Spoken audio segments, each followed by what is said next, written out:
Hello students, welcome again शिक्षा सार। तो आज हम पढ़ने जा रहे हैं कंप्लीटिंग स्क्वायर मेथड।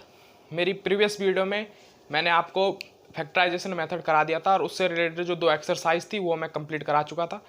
तो क्वाड्रेटिक इक्वेशंस में हम आज कंप्लीटिंग स्क्वायर मेथड सीखेंगे और उससे रिलेटेड कुछ क्वेश्चन करेंगे। तो आज हम पहले इसका पूरा कॉन्सेप्ट समझेंगे, फिर मेरी आने वाली नेक्स्ट वीडियो में हम इससे रिलेटेड जो एक्सरसाइज है उसको हम सॉल्व करेंगे और उससे रिलेटेड क्वेश्चंस करने वाले हैं। तो चलिए शुरू करते हैं आज का लेक्चर, जिसमें हम सॉल्व कर रहे हैं कंप्लीटिंग स्क्वायर मेथड। तो कंप्लीटिंग स्क्वायर मेथड में हमें कुछ इस तरीके की एक इक्वेशंस दी होती है जिसमें हमें इसको सॉल्व करके कंप्लीटिंग स्क्वायर फॉर्मेट में बनाना होता है। तो देखेंगे, करते हैं इसको सॉल्व, उसके बाद आपको समझाते भी हैं। हमारे पास दे रखा है 2x² - 5x + 3 = 0। तो कंप्लीटिंग स्क्वायर मेथड में अगर इसे बनाना है तो सबसे पहले इसमें जो x कॉफिशिएंट हमारा x² कॉफिशिएंट है, इसके साथ कोई भी कांस्टेंट टर्म नहीं होनी चाहिए, यानी ये विदाउट कांस्टेंट टर्म होना चाहिए। दैट मीन्स इसको हमें यहाँ से 2 रिमूव करना है। तो हमें 2 रिमूव करने के लिए इस पूरी इक्वेशन को 2 से डिवाइड करना है। तो यहाँ पे हम लिख सकते हैं डिवाइडेड बाई 2। तो जब इस इक्वेशन को पूरी इक्वेशन को 2 से डिवाइड करेंगे हम, तो यहाँ पे हमारे पास बचेगा x², यहाँ पे बचेगा 5(x/2) और यहाँ पे 3/2 = 0। अब ये कंप्लीटिंग स्क्वायर फॉर्मेट में कंप्लीट हो चुकी है कि इसको अब कंप्लीटिंग स्क्वायर फॉर्मेट में हम चेंज कर सकते हैं। तो ये हमारे पास फर्स्ट इक्वेशन यहाँ से बन के आ गई। तो अब हम ऑब्जर्व अगर करें, यहाँ पे हमें कंप्लीटिंग स्क्वायर मेथड का बनाने का मतलब क्या है, हमें इस इक्वेशन में कुछ टर्म ऐसी बनानी है कि या तो वो a + b का होल स्क्वायर बन जाए, a² + b² + 2ab बन जाए, या फिर वो a - b का whole square = a² + b² - 2ab बन जाए। इन दोनों फॉर्मेट के साथ ही वो बनने चाहिए, तो ही ये कंप्लीटिंग स्क्वायर फॉर्मेट हमारा एप्लीकेबल बन पाएगा किसी भी रूट्स को फाइंड करने के लिए। तो अगर आप देखें, यहाँ पे x² - 5(x/2) यहाँ पे लिखा है, तो ये देखिए यहाँ पे माइनस का साइन आ रहा है। तो आप ये समझ सकते हैं कि भाई ये वाला फॉर्मेट कुछ हम इसमें कन्वर्ट कर सकते हैं a - b के होल स्क्वायर में। तो कैसे करेंगे देखते हैं। देखिए हमारे पास फॉर्मूला x² है, तो a² हमारे पास है, लेकिन b² - 2ab हमारे पास नहीं है, और -2ab हमारे पास है क्योंकि माइनस की वैल्यू है। तो -2ab भी हमारे पास कुछ इस फॉर्मेट में दिख रहा है कि ये -2ab हो सकता है। तो इसको -2ab करने के लिए जो सेकंड टर्म हमारे पास है, इसको हमें 2 से मल्टीप्लाई और 2 से डिवाइड करना पड़ेगा। तो यहाँ पे x² यहाँ पे हो जाए, इस वाले टर्म को अगर 2 से डिवाइड और 2 से मल्टीप्लाई अगर हम करें तो ये हो जाएगा हमारे पास, ये हमारे पास हो जाएगा 2 × 5(x/2) × 2। तो इस फॉर्मेट में ये कन्वर्ट हो गया है, ठीक है। अब अगर देखें आप, तो +3/2 = 0। ये 2 से मल्टीप्लाई 2 से डिवाइड करने का जरूरत हमें क्यों पड़ी? ये जरूरत हमें इसलिए पड़ी क्योंकि हम देखते हैं फॉर्मूले में 2ab होता है, लेकिन यहाँ पे हमें कहीं पे 2 फाइंड आउट नहीं है। इस फॉर्मेट में हमारे पास 2 नहीं है। जो 5 - 5(x/2) का फॉर्मेट था हमारे पास, इसमें 2 हमारे पास नहीं है। तो उस 2 को लाने के लिए हमें इसे 2 से डिवाइड और 2 से मल्टीप्लाई करना पड़ा। तो अब ये 2ab फॉर्मेट में कन्वर्ट हो चुका है, 2 और ab फॉर्मेट में हमारे पास कन्वर्ट हो चुका है, क्योंकि a हमारे पास x है, तो a तो हमारे पास ऑलरेडी है यहाँ पे। अगर हम इसको यहाँ पे देखें 5(x/2) को, तो ये x तो a है ही हमारे पास, क्योंकि यहाँ पे से a कंपेयर अगर करें, लेकिन और b भी हमारे पास है ही, लेकिन हमारे पास 2 नहीं है। तो 2 से मल्टीप्लाई और 2 से हम डिवाइड कर दें अगर इसको, तो हमारे पास एक्चुअल फॉर्मेट इसका बन के आ जाएगा 2 5 × x/4। ये इसका एक्चुअल फॉर्मेट हमारे पास बन के आ गया। तो अब हम यहाँ पे एक एक्चुअल फॉर्मेट हमारे पास ये बन के आ गया। तो ये क्या हो जाएगा, x² और ये हो जाएगा 10(x/4) + 3/2।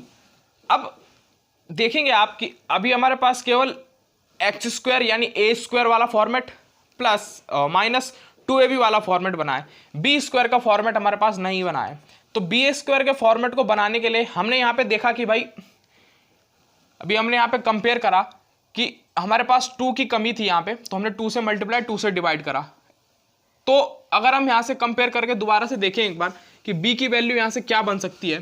तो b की वैल्यू इसमें से बनेगी, देखिए 5x/2 हमारे पास था, तो 2ab बनाने के लिए 2 से मल्टीप्लाई 2 से डिवाइड करा। देखिए यहाँ पे x जो है ये हमारे पास a है और b हमारे पास ये कुछ ये बन के आ रहा है 5/2। तो b हमारे पास क्या बन के आ रहा है 5/2। तो अगर हम इसको 2 से मल्टीप्लाई 2 से डिवाइड करें तो ये कुछ इस तरीके का हो जाएगा। दैट मीन्स हमारे पास क्या निकल के आया कि 2 × 5/4 × x, यानी 2ab, ये हमारे पास कुछ फॉर्मेट यहां से बन के आ गया। दैट मीन्स कि जो b की वैल्यू है हमारे पास वो क्या है 5/4 है। तो अगर हम 2 से 4 को डिवाइड कट कर दें तो हमारे पास एक्चुअल में यही फॉर्मेट बन के आने वाला है बाद में, है ना। तो इसलिए हमने यहाँ से 2 से मल्टीप्लाई 2 से डिवाइड करा इसमें। तो 5/4 जो है ये एक्चुअल में b की वैल्यू यहाँ पे थी। तो हम यहाँ पे क्या करेंगे, इस 5/4 को ऐड कर देंगे एक बार और एक बार 5/4 को माइनस यहाँ पे कर देंगे = 0। ये ऐसा करने का मतलब क्या है, एक बार प्लस करना एक बार माइनस करना, जिससे ये इक्वेशन बैलेंस रहे। क्योंकि माइनस अगर हम एक बार प्लस करेंगे एक बार माइनस करेंगे तो इक्वेशंस में कोई फर्क नहीं पड़ने वाला है, ठीक है। और साथ में इसका होल स्क्वायर और कर देंगे, होल स्क्वायर को ऐड और होल स्क्वायर को माइनस करेंगे, क्योंकि फॉर्मूले में a² + b² - 2ab है। तो -2ab का फॉर्मेट हमें मिल चुका है, a² का मिल चुका है, प्लस b² का भी हमें मिल चुका है। तो अब यहाँ पे हम इस टर्म को क्या लिख सकते हैं, ये हमारे पास a² हो गया, ये हमारे पास 2ab हो गया और ये हमारे पास b² हो गया। तो अगर हम इसको लिखें एक साथ तो ये हो जाएगा x² - 10(x/4) + 5/4 का होल स्क्वायर एक साथ, और बाकी टर्म हम एक तरफ भेज देंगे तो ये हमारे पास हो जाएगा 5/4 का होल स्क्वायर - 3/2। नाउ अगर आप देखें यहाँ पे ये जो टर्म हमारे पास बनी ये क्या बनी, x - 5/4 का होल स्क्वायर यहाँ पे बना = ये 25 हो गया और ये 16 हो गया -3/2 हो गया, ठीक है। तो अगर आप देखें यहां तक हमारे पास इसको सॉल्व हमने कर दिया है। अब हमारे पास थोड़ा सा स्टेप रह गया, इसके बाद ये कंप्लीट हमारा हो जाएगा यहाँ पे। तो अगर आप नेक्स्ट स्टेप में देखें यहाँ पे इसका अगर हम एलसीएम लें, इसको एज इट इज रहने दें हम, तो x - 5/4 का होल स्क्वायर = एलसीएम अगर देखें तो इसका 16 एलसीएम आने वाला है। तो यहाँ पे अगर हम एलसीएम देखें तो 25 - 24/16 ये होने वाला है, ठीक है। तो यहां से अगर हम इसको सॉल्व करें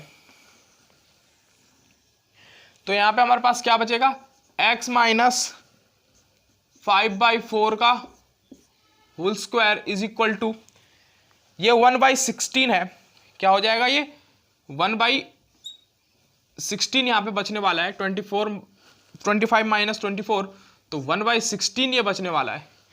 तो अब हमें करना क्या है कि इसका स्क्वायर यहाँ पे हटाना है। इसका स्क्वायर हटाने के लिए हमें क्या करना पड़ेगा, टेकिंग रूट बोथ साइड। तो हम यहाँ पे रूट बोथ साइड ले लेंगे, टेकिंग रूट बोथ साइड।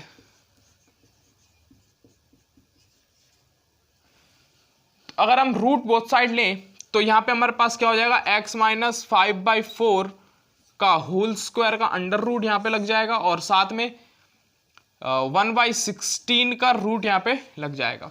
तो यहाँ से तो ये रूट से 1/2 से या रूट और 2 कट जाएगा, तो x - 5/4 ये हमारे पास बचेगा। ये कटने का तरीका क्या है, रूट को हम क्या लिख सकते हैं, रूट को हम लिख सकते हैं 1/2 और ये स्क्वायर है और इसका होल पावर 1/2 है। तो अगर मल्टीप्लाई में है तो ये मल्टीप्लाई में घातें जो हमारी पावर्स होती है क्या हो जाती है, मल्टीप्लाई हो गई यहाँ पे, क्योंकि होल मल्टीपल में है तो इसलिए ये कैंसिल आउट हो जाएगी। तो यहाँ पे हमारे पास बचेगा और इसका रूट अगर खुलेगा तो ये ±1/4 में खुलेगा। ऐसा क्यों, क्योंकि अगर आप देखें कि भाई अगर आप 4 × 4 करते हैं तो भी 16 आता है और -4 × -4 करते हैं तो भी 16 आता है। यानी अगर हम निगेटिव वैल्यू लें तो भी 16 आ रहा है, पॉजिटिव वैल्यू लें तो भी 16 आ रहा है मल्टीप्लाई में। दैट मीन्स इसका मीनिंग क्या हुआ कि हम यहाँ पे फाइंड आउट नहीं कर सकते हैं कि कौन सी वैल्यू पॉजिटिव है और कौन सी वैल्यू नेगेटिव है। क्या पता ये दोनों इस फॉर्मेट में हो, -1/4 इंटू -1/4, तो भी ये 1/16 ही बनने वाला है, ठीक है। और अगर पॉजिटिव है तो भी ये 16 बनने वाला है, 1/16, तो इसलिए इसको प्लस माइनस फॉर्मेट में हम लिख जाते हैं। अब हमें सिंपल कुछ नहीं करना है, हमें बस यहाँ पे कंपेयर कराना है। x - 5/4 इज इक्वल टू, एक बार प्लस 1/4 से कंपेयर करा दें इसको, और एक बार x - 5/4 को -1/4 से कंपेयर करा दें। तो यहाँ से x की वैल्यू अगर हमारे पास देखें तो यहाँ पे हमारे पास x की वैल्यू आ जाएगी 1 + 5/4, और यहाँ से x की वैल्यू हमारे पास आएगी -1/4 + 5/4। तो यहाँ से x की वैल्यू तो हमारे पास आ गई 6/4 विच इज इक्वल टू 3/2, और यहाँ से x की वैल्यू निकल के आ गई 4/4 विच इज इक्वल टू 1। तो हमारे पास x के जो रूट निकल के आए, x इज इक्वल टू 3/2 एक रूट निकल के आया हमारे पास, और x इज इक्वल टू एक 1 हमारा रूट निकल के आया।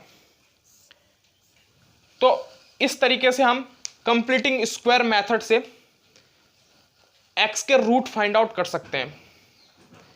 तो आज तो हमने यहाँ पे केवल कंप्लीटिंग स्क्वायर मेथड को डिटेल में समझा।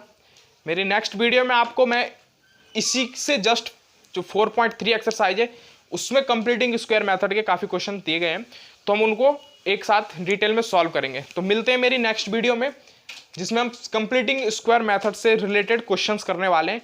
तब तक के लिए धन्यवाद। अगर आपने मेरी प्रीवियस वीडियो नहीं देखी है तो आपको डिस्क्रिप्शन में लिंक मिल जाएगा, वहाँ से जाके उसे देख सकते हैं। तो मिलते हैं नेक्स्ट वीडियो में, तब तक के लिए धन्यवाद।